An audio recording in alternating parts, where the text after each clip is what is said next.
안녕하십니까. 조갑제TV 시청자 여러분, 저는 조갑제닷컴의 조셉별입니다. 오늘은 2019년 9월 5일 오후 1시를 가리키고 있습니다. 네, 오전 10시부터 진행된 조국 법무부 장관 후보자에 대한 인사청문회, 지금은 점심시간을 위해서 휴식시간을 가지고 있고 곧 1시 40분부터 속개될 예정입니다.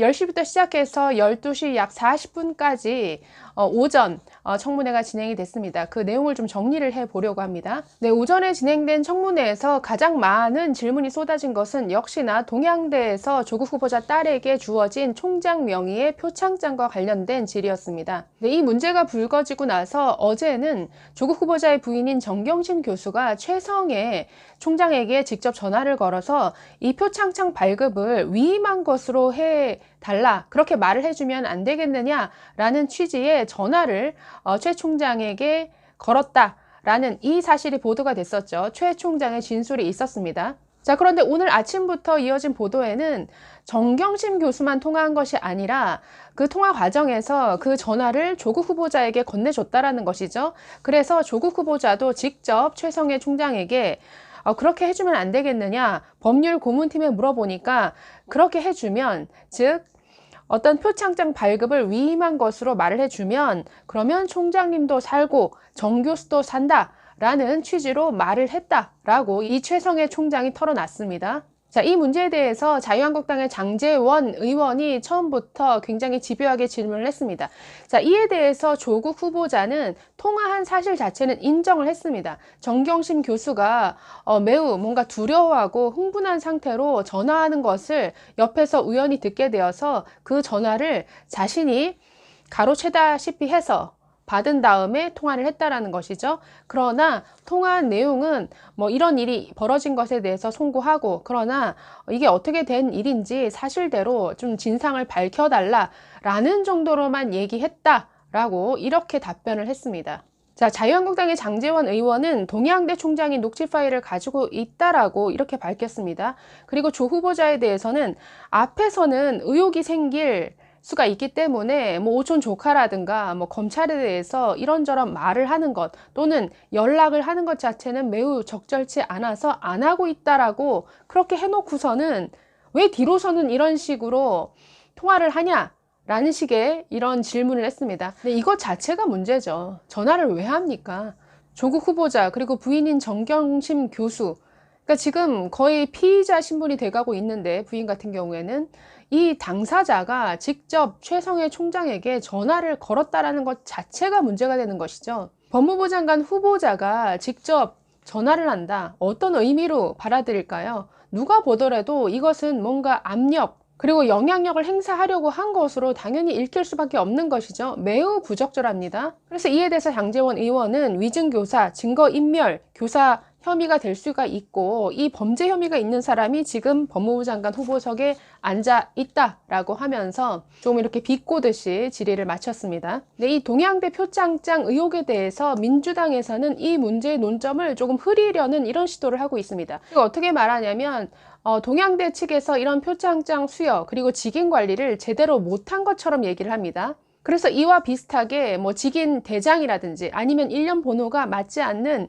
표창장이 여러 개가 있다라는 것이죠. 그리고 거기에도 총장 명의의 직인이 찍혀 있다.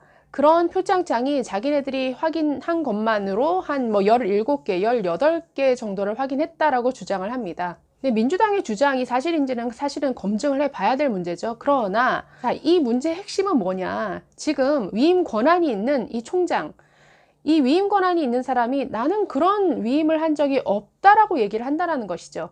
위임한 적 없다라고 부인하고 있다라는 것이죠. 그러면 위임 받았다라고 주장하는 사람이 나는 이 사람으로부터 정당한 위임을 받아서 이런 직인을 사용했고 표창을 수여했습니다 라는 것을 입증을 해야 됩니다. 즉 입증 책임이 정당한 위임을 받았다라고 주장하는 측에 입증 책임이 있습니다. 자, 그래서 이 문제에 대해서는 정말 고등법원 판사까지 지내신 여상규 법사위원장이 끝에 아주 잘 지적을 해 주셨습니다. 이것은 위임이, 정상적인 위임이 있었느냐 없었느냐의 문제다.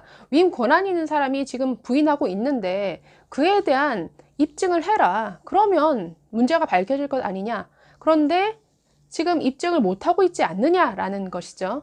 네, 두 번째 조국 후보자를 엄호하고 있는 이 민주당의 질의 중에 가장 황당했던 부분은 당국대 논문과 관련된 질의였습니다. 박주민 의원이 질문을 했는데, 네, 어제 당국대 병리학 논문이 취소가 됐죠. 자, 그런데 질의를 한 민주당의 박주민 의원은 이 문제에 대해서 어떻게 얘기를 하냐면, 이 논문이 취소가 된 이유는 조 후보자 딸이 제1저자로 올려진 문제와는 아무 상관없다. 논문이 취소된 가장 큰 이유는 연구윤리심의위원회, 즉 IRB를 개최하지도 않고 통과하지도 않았는데 마치 IRB를 열어서 통과가 된 것처럼 허위 기재했기 때문이다.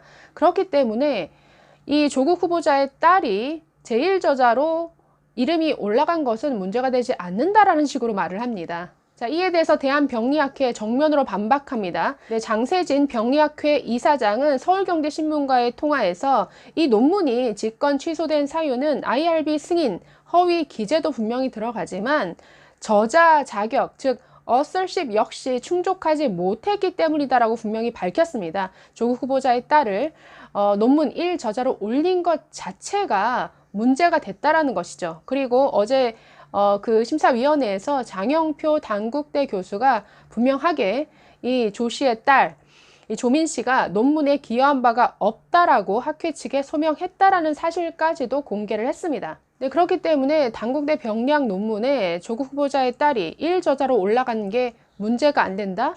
네, 이런 주장을 청문회에서 하면 안 되죠. 자, 세 번째 불거진 문제는 이 조국 후보자의 딸의 우간다 해외 의료봉사 관련 건이었습니다. 네, 조 후보자의 딸은 2014년 부산대 의전원에 지원을 하면서 자기소개서에 대학교 4학년 때의 봉사 경험을 적었습니다. 당시 의사들과 함께 우간다 의료봉사 단체를 창단한 사실을 적었습니다. 그러면서 이렇게 적었습니다.